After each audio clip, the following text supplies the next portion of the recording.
Difference between underneath and under when we describe an action.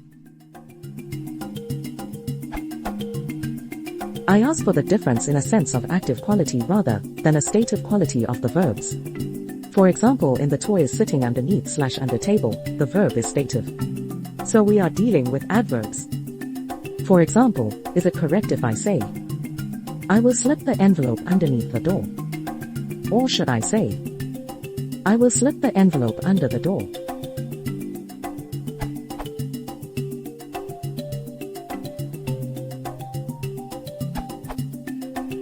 I slipped it underneath the door implies it stayed under the door. A door is a thing that is not very wide, and underneath would be inappropriate. I slipped it under the floor and I slipped it underneath the floor would be the same thing, although I would want to use, incorrectly, to underneath, indicating that underneath is a concrete place, whereas under is a position. However, I live among non-native speakers who use that construction, so I probably see a non-obvious logic. Under the sea tells me it's in the water, whereas underneath the sea is a place below the water. As for Julio's comment, although it's true you wouldn't really say it's not over it, but under, realistically, you can say it's not over it, but underneath it.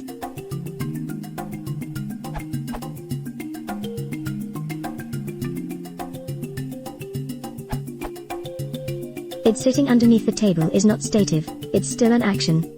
Stative is, like it understands underneath the table or it tastes under the table.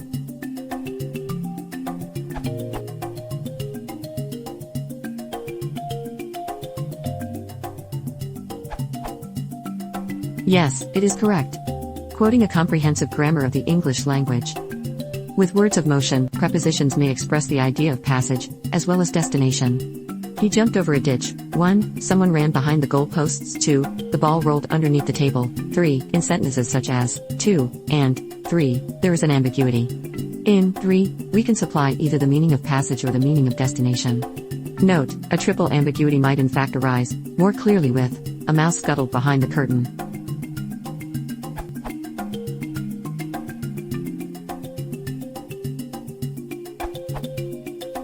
I would say that underneath suggests one thing is touching another. For example, the paper is underneath the book.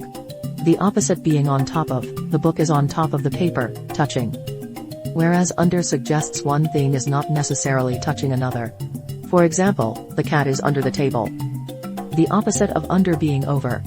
The opposite to above being below. Rather general and open to exceptions but still a reasonable argument.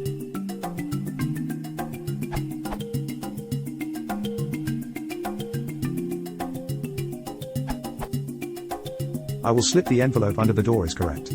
I would say that underneath is used when there is a sheltering effect of something on someone or something. Like the door is not so wide, so it would be inappropriate to use underneath here. If ball is below the table and there is a sheltering effect on it, we would say ball is underneath the table.